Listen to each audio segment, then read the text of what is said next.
आपसे जानना चाहते हैं कि श्वास का क्या बेसिक रोल है, जो हमारे पूरा जो योग है उसके अंदर। आप अगर संक्षेप में हमारे दर्शकों को बता पाएं। जी, देखिए, योग का सारा ताना बाना सांसों के साथ जुड़ा हुआ है। आप योगासन करें तो उसमें नियम है सांसों का, प्राणायाम तो पूरा सांस का ही खेल है, और ध्यान में भी सांस का अहम रोल है। आपने आनापान शक्ति देखा, बुद्ध की विपश्यना देखी, वो सांसों की साक्षी की साधना है। उसी से वो इनलाइटेंड हो जाते हैं, बुद्धत्व को प्राप्त हो जाते हैं। तो सांस एक ऐसा आप कह सकते हैं एजेंट है जो बाहर भी जाता है और अंदर भी आता है। जैसे हमारा नाक बाहर है तो बाहर, आंख अंदर है तो अंदर। ऐसा नहीं कि आंख कभी बाहर आकर के लल्लन टॉप देखने लगेगा, जो आंख भीतर चला जाएगा।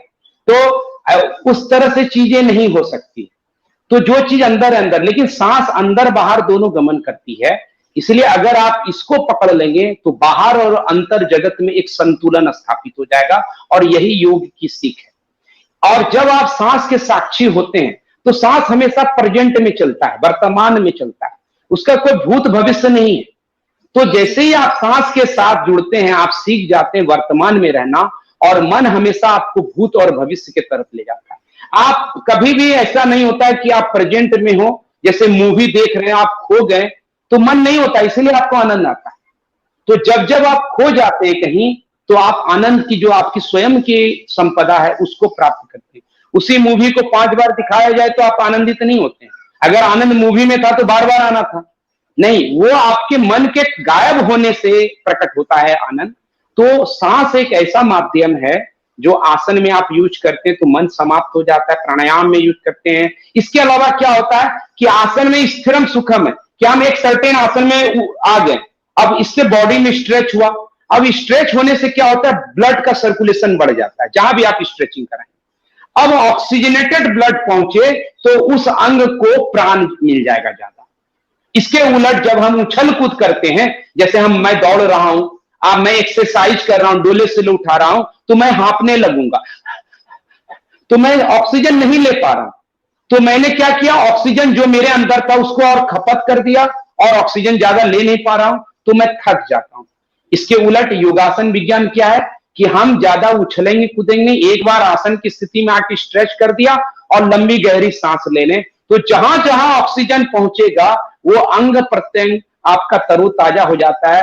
और यही वजह है कि जो योगाभ्यासी है वो अपने उम्र से थोड़ा कम उम्र का दिखेगा, 40 में 30 का दिखेगा, 60 में 50 का दिखेगा। इसीलिए खास तौर पे हम एंकरों को जरूर योगाभ्यास में आना चाहिए, क्योंकि ये भी एक खासियत है कि हम फिट और हिट दिखते रहें लगातार।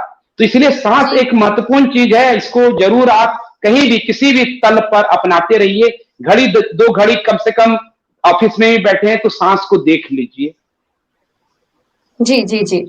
मैं अपने पर्सनल एक्सपीरियंस से मैं ऐसा करती थी, बीच में छूट जाता था ध्यान, फिर उस पर वापस लाती थी। और मैं सच कहती हूँ फ्रॉम माय ओन एक्सपीरियंस कि वो जो रिलैक्सेशन है, उसके बाद जो काम करने की ऊर्जा मिलती थी, वो एक अलग तरह की होती थी। तो मैं ये कहीं से नहीं, खुद के एक्सपीरियंस से ये बताना चाहूंगी हमारे दर्शकों को भी। तो ये बड़ा ही कारगर उपाय है स्पेसिफिकली सांस पर ध्यान देना, और बड़ी खुशी हुई जानकर कि योग का जो बेसिस है, जैसे कि आपने अभी बताया।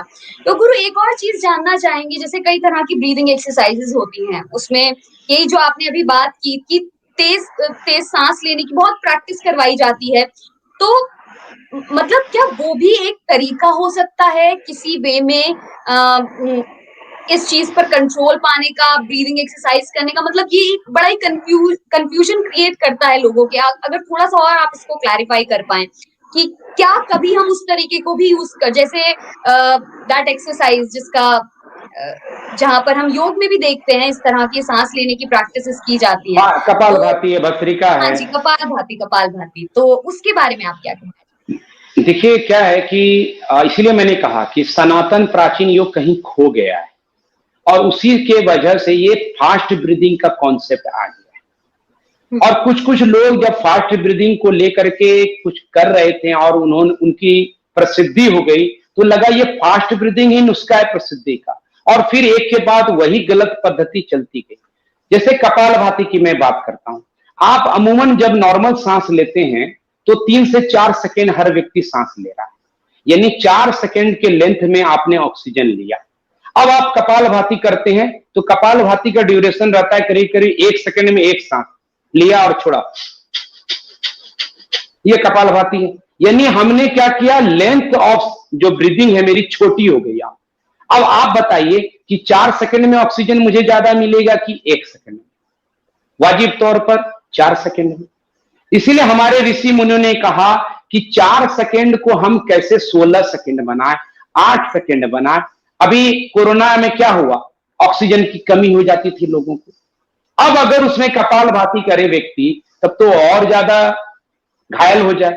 इसीलिए कपालभाति को जब पहली बार चर्चा कहीं हुई हठयोग प्रतिपिका ग्रंथ में 1615 ईस्वी का ये रचना, तो उसमें कहा गया कि कपालभाति प्राणायाम नहीं है, एक क्लिंजिंग प्रोसेस, यानी आप जल्दी जल्दी जब सांस लेंगे तो नासिका को सफाई कर देगा। नासिका में म्यूकस होता है, गंदगी होती है, धूल रहती है, तो इसको साफ कर देगा।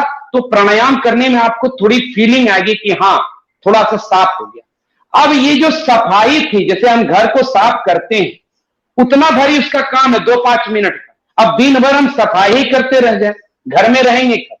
तो इसीलिए कपालभाति मेरे विचार से करने की वैसी आवश्यकता नहीं है। जैसा हठयोग ग्रंथ में बताया गया कि अगर नियमित आप आसन प्राणायाम करते हैं तो आपको षटक्रम यानी कपालभाति और दूसरे तरह की क्रियाओं की आवश्यकता नहीं है। जब भी ये तो सांस हुआ कि जल्दी अगर सांस आप लेते हैं प्राणायाम के नाम पे तो वो ऑक्सीजन आपको कभी नहीं पहुंचा पाएगा। एक दूसरा जो शास्त्र कहता है, चले वातम चलम चित्तम निश्चलम निश्चला भवेत, यानी जब आपकी सांस तेज होती है तो आपका मन तेज भागता है, और जब आपकी सांस ठहर जाती है, लयबद्ध हो जाती है, तो आपका मन शांत हो जाता है। जैसे आपका क्रोध में सांस लयबद्ध नहीं होता, डिस्टर्ब रहता होगा, हाँफता हुआ होता। आपको कोई डरा दे तो आपकी सांसें उखड़ने लगती होगी। यानी जब जब शरीर में कोई विकार उत्पन्न होता है, क्रोध हो, काम हो या डर हो, तो वो आपकी सांसों को डिस्टर्ब करता है। तो जब आप ऑलरेडी सांस को तेज करेंगे तो उससे शरीर में डिस्टर्बेंस ही आने वाला है, विकार ही आने वाला है। इसलिए प्राचीन योग समझ कहती है, जो महर्षि पतंजलि और गुरु वशिष्ठ बताते हैं कि सांस प्राणायाम मतलब प्राण को आयाम देना, यानी उसकी लेंथ को हम बढ़ाएंगे ना कि घटाएंगे। इसीलिए कपालभाति, भस्त्रिका या किसी भी तरह की फास्ट ब्रीदिंग की जितनी तरह की क्रियाएं हैं वो एक्चुअल में एडवाइजेबल नहीं है। खासतौर पे अगर किसी को अस्थमा है और सांस का रोग है, कोरोना पीड़ित है, तो उनको लेने का महा देना पड़ सकता है। इसीलिए इस तरह की जानकारी को हम लोग चाहते हैं कि जन समान में फैले ताकि भ्रम की स्थिति दूर हो। जी जी, बहुत शुक्रिया ये क्लैरिफाई करने के लिए। अगला, ध्यान और मेडिटेशन को लेकर भी एक लंबी चौड़ी फहरिस्त हमारे सामने होती है कि जो व्यक्ति इसमें जाना चाहता है, मेडिटेशन करना चाहता है, तो कभी कोई होता है अलग अलग नामों से, बहुत ही फैंसी नामों से हमें इनके ध्यान के नाम सुनाई पड़ते हैं और तरीके बताए जाते हैं। कब कंफ्यूज हो जाता है इंसान कि क्या चूज करे। मैं इसके बारे में भी जानना चाहूंगी कि एक तो ध्यान की जो बेसिक्स हैं कि उसको करने का सही तरीका क्या होना चाहिए और कैसे चूज किया जाए कि मेरे लिए ये सही तरीका है या ये वाला मेडिटेशन मैं कर सकती हूँ। किसी पर्टिकुलर सिचुएशन वाइज होगा या फिर जो मेरी इमोशनल स्थिति है उसके अकॉर्डिंग होगा। तो इसके बारे में भी हम क्लैरिटी लेना चाहेंगे थोड़ा सा आपसे, योग गुरु। मुझे लगता है दिव्यांशी जी आप पूरे किताब की एक एक परत ही खोल देंगे, लेकिन अच्छा है, अच्छा सवाल है। और ध्यान को लेकर के काफी ज्यादा एक भ्रम का वातावरण बना है। होता क्या है कि कोई भी चीज जब प्रसिद्ध होने लगती है तो उस प्रसिद्धि को हर व्यक्ति कैश करना चाहता है। यही मानव मन की विडंबना है। तो उसमें क्या होता है कि कुछ कुछ ऐसे लोग आ जाते हैं जो उसके साथ खिलवाड़ कर देते हैं। पहली बात क्या है कि ध्यान कोई विधि नहीं। किसी भी विधि से अगर किसी चीज को प्राप्त किया जा सकता है तो वो विधि तो कोई भी प्राप्त कर लेगा। जैसे एक विधि है मोबाइल, अगर आप मोबाइल यूज कर रहे हैं तो देर सवेर मैं भी यूज करने लगूंगा। इसमें कोई बहुत बड़े मुझे सिद्ध होने की जरूरत नहीं। इसलिए ध्यान कोई ऐसा नहीं है कि 2+2=4 मेरे जीवन में हुआ, 2+2=4 आपके जीवन में भी हो।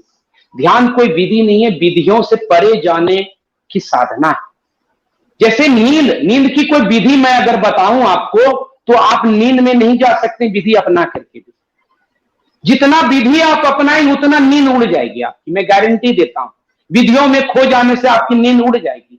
तो उसी तरह ध्यान की ये तथाकथित विधि आपको ध्यान से दूर कर रहे हैं। तो आपको नींद कैसे आती है? नींद आती है, आप थोड़ी बहुत व्यवस्था करते हैं, बेड तैयार करते हैं, अंधेरा करते हैं, शांति का माहौल होता है, चुपचाप लेट जाते हैं, अपने आप को ऑब्जर्व करते हैं और धीरे धीरे नींद घटित होती है। घटित होती है नींद, नींद करते आप नहीं, नींद घटित होती है। उसी तरह ध्यान है। ध्यान के लिए थोड़ी बहुत आपको तैयारी करनी होगी। जैसे योगासन से आप पहले शरीर के ऊपर ध्यान करना सीखते हैं, सांसों को साधने का ध्यान सीखते हैं। तो जब स्थूल से आप सूक्ष्म के तरफ जाएंगे, सभी साधकों से यही कहना है कि किसी भी विधि में फंस के आप ध्यान के तरफ गमन ना कीजिए, नहीं तो वो ध्यान काम में नहीं आने वाला। 2 दिन पहले मुझे एक सवाल एक लाइव चैट में पूछा गया था एक साधक के जरिए, कि वो कहते हैं कि ध्यान में डिप्रेशन करने से ध्यान खत्म हो जाता है, तनाव हो तो ध्यान खत्म हो जाता है। तो उन्होंने बताया कि मैं ध्यान करती हूँ, तो अभी कोरोना में मेरे एक दो संगी संबंधी चले गए, उन्हीं की बातें, उन्हीं का चेहरा ध्यान में आता और मैं फ्रस्ट्रेट हो जाती हूँ। तो ये ध्यान किस काम का है मेरा? तो मैंने कहा कि उसकी वजह है, आप सीधे ध्यान में उतरना चाहते हैं। आंख बंद करने से कोई ध्यान नहीं हो जाता, नहीं तो सभी लोग ध्यानी हो जाते। तो सबसे पहले आपको स्थूल चीजों पे ध्यान देना पड़ेगा। जैसे आसन करते हैं, उसका सही सही अलाइनमेंट है या नहीं है, इस पे ध्यान। प्राणायाम कर रहे हैं तो हम सांसों पे ध्यान दे पा रहे हैं या नहीं। जब आप ये करेंगे तो बिना आपकी चाहत के ही एक दिन आपको लगेगा कि मैं ध्यानस्थ हो गया, और यही उपलब्धि है। मैं आपको एक छोटा सा एग्जाम्पल अपनी कभी कभी ऐसा होता है, क्योंकि ये सवाल जो मैंने पूछा था योग गुरु, ये मैंने बिल्कुल अपने पर्सनल एक्सपीरियंस से पूछा था, क्योंकि मैं भी कोशिश करती थी ध्यान करने की कि ये मिल जाए, पढ़ती रहती थी।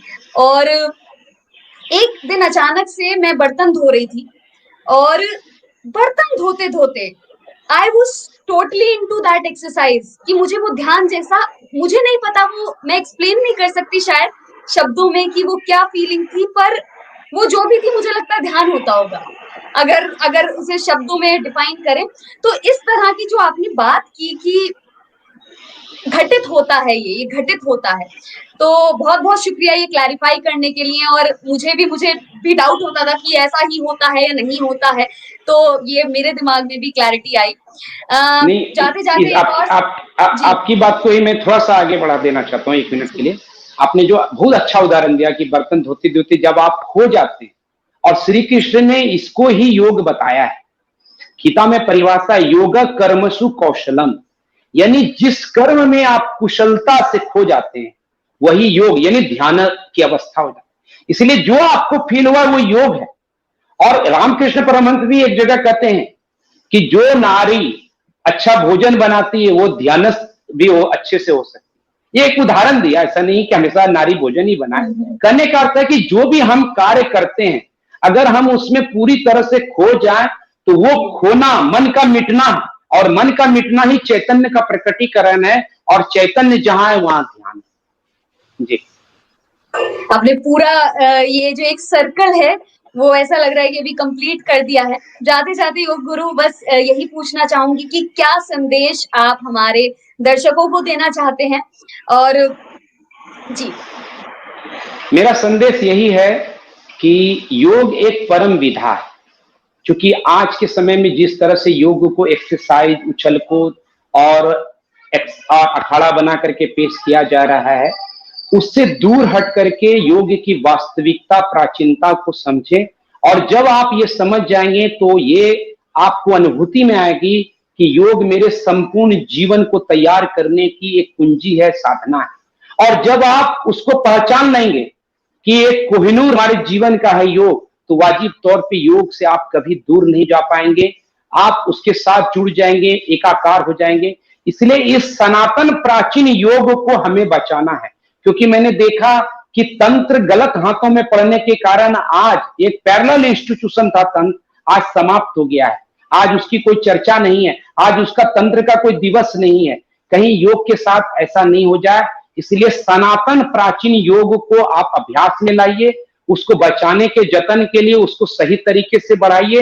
और इसी कड़ी में योग संजीवनी है, ताकि प्राचीन शास्त्रों के कई शास्त्रों का इसमें एक तरह से ताना बाना बुना गया है सरलता में। इसको पढ़ें और उस तल पर साधना गढ़ें, और जीवन में जो भी आप कुछ करते हैं, अगर योग आपके साथ है, सच्चा योग जो मैं बोल रहा हूं, योग के नाम में उछल कूद नहीं, योग साधना आपके पास है, तो आप उस क्षेत्र में अपनी परम ऊंचाई को जरूर प्राप्त करेंगे। बहुत बहुत शुक्रिया योग गुरु धीरज, आपने इतनी सारी जो चीजें हैं, जो कॉमन से लेकर तमाम सवाल जो हमारे मन में थे, उन्हें क्लियर किया।